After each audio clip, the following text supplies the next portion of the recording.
Hello everybody, welcome back to Willowier. Today we are doing another review on the Miyoo Mini V2. This is the second edition of these that I am aware of, and I am not hardware specific, so just want to make you guys aware of that. I am no professional, but I am going to give my personal opinion of this ever since I got it a while back. I've been meaning to do a video on this for a while now, like an in-depth one. But I haven't gotten around to it. But after seeing the amount of views and likes that you guys have had, I decided probably about time. So this is an amazing little console. This only cost about 60 bucks. I got mine on AliExpress, and you can get it in other places too, but that's where I found the best value. This battery here, there's nothing wrong with it, but unfortunately it is not exchangeable. You can go and take that out and buy another one of this from them, but it's a lot harder than just going and getting yourself some more batteries to put in it.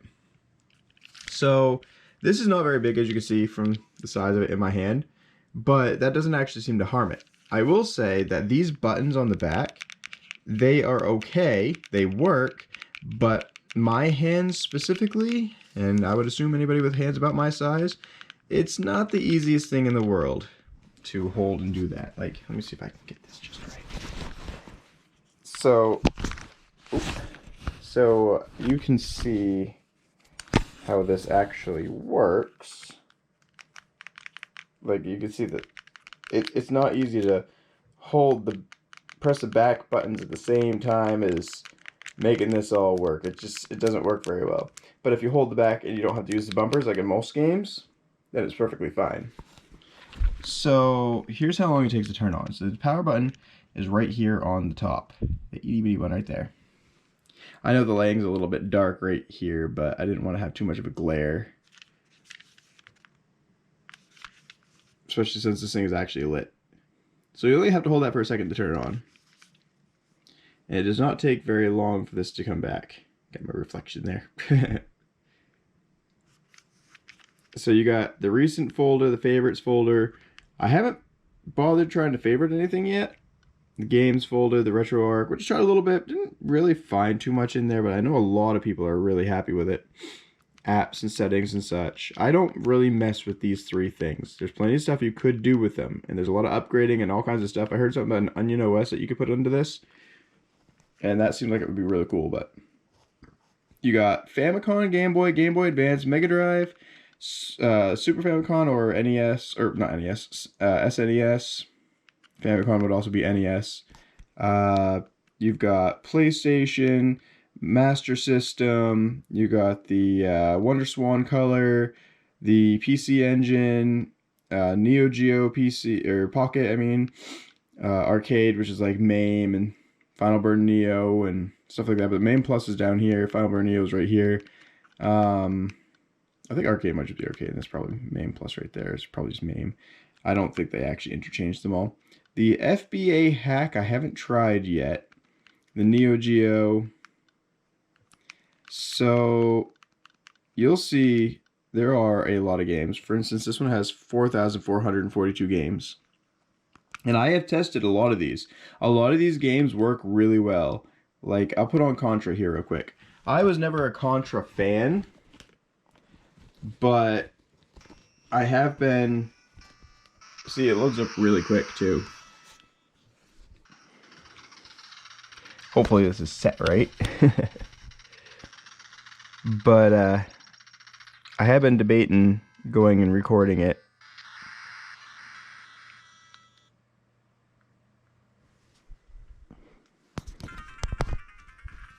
I'm hoping this could see it just right. I can't really see if that recorded properly or not. I hope it did. Maybe I could do it this way, just to make sure. But yeah, you can see everything I press, it presses perfectly. Like there's no delay or anything, just in case that other one didn't work. Then you hit this middle button right here to go and bring up the menu. Saving and loading. And let's exit that one. And then we got Game Boy. There are 1,565 games. Now me, I like Pokemon. So Pokemon is on here, which is awesome. I've been testing out a bunch of the games on here. There's even Rayman, Ghostbusters, all kinds of stuff. Like you name it, this thing has it. Game Boy Advance. One thing I'm a little disappointed in, and I really don't understand, is there is no Game Boy Color. It doesn't make any sense to me because they didn't combine the games into either of these. So some of the Pokemon games like Crystal and Silver, they're not on here. At least not that I've been able to find. But I got them on my X Pro anyway. Oh, that's another good thing about this. This is interchangeable with the X Pro. So if you put this onto the computer and you put your X Pro card onto the computer and you transfer files between the two, both systems can play what the other one can play. So I ended up getting extra games. For instance, this one gave me both, which I've already recorded, Tarzan for the PS1 and Tomba for the PS1.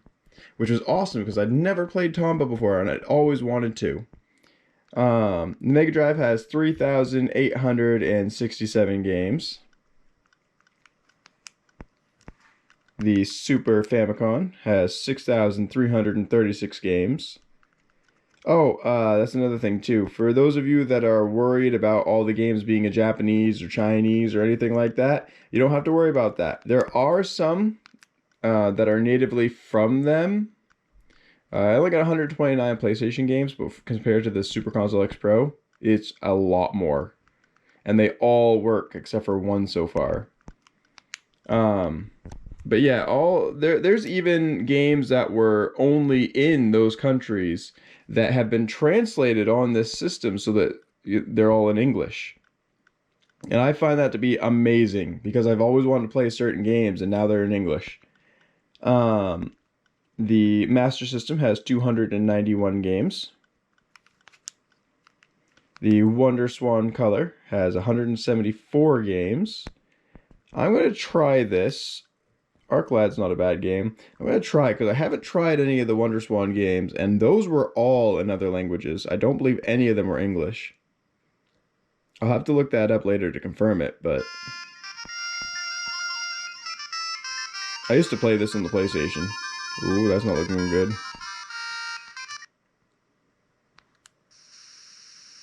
Let's see what we got here. See, it all loads up so fast, too. This console really is amazing.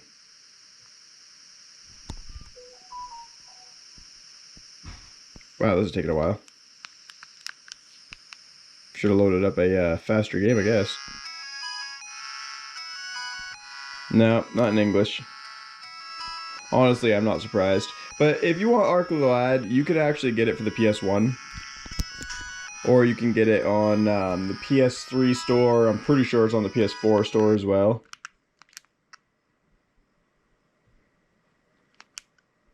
And then on the PC Engine, there are 929 games for that. Obviously, I can't go through, like, in-depth or not, I can't go through all of these. The Neo Geo Pocket has 95. The Arcade has 75. But I think that's a bit different. Yeah, that's what I thought. The Arcade isn't just 75. For instance, this one folder has 51. The second folder has 35.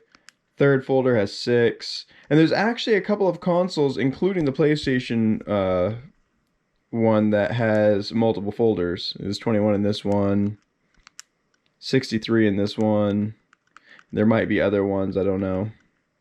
That's actually a good one, the Age of Heroes. The Final Burn, I think it's Final Burn. I don't know, this is FB8 hack. I don't know what any of this is. Well, like, I know what some of these games are, but I don't really understand why it is quite the way that it is. I'll test that out some other time. So the Final Burn Neo, got 51 in that one, 35 in that one, 6 in that one. So it was basically the same thing as the other one. Some of the games are the same as the other one. Some of the games are different. The main plus. Sometimes it has to scan the games. Seems to be too bright for this. Oh yeah, this has a backlight too. So you can play it in the dark. But this one has 1,900 games. This will keep you or whoever you buy this for busy for years. Got 152 in the Neo Geo, which I haven't really played much of the Neo Geo before.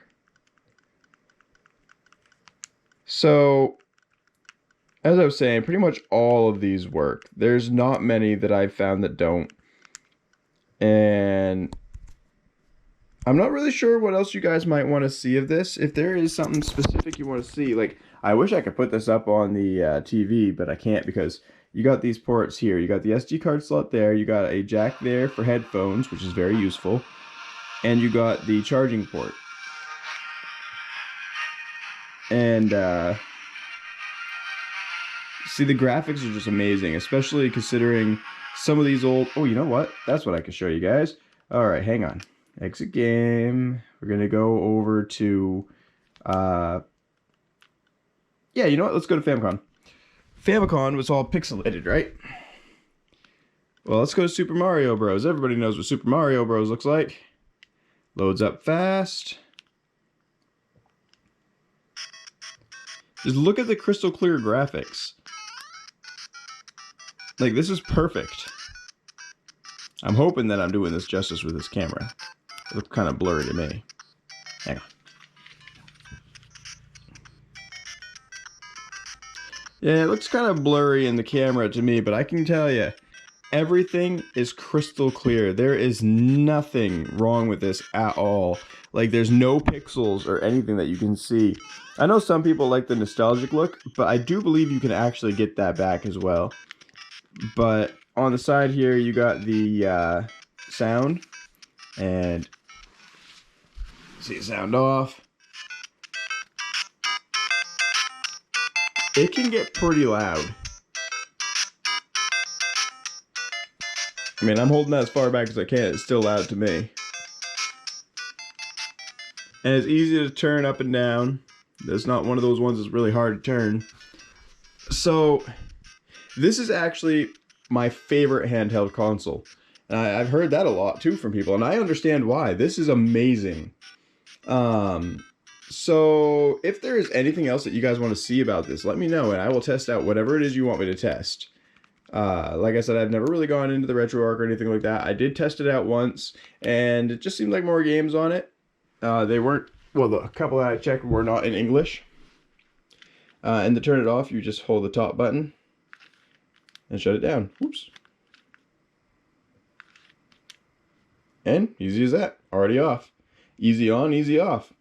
Well, I hope you guys have enjoyed this. If you have, hit the like, subscribe button. Remember to share, and I'll catch you all in the next episode. Bye!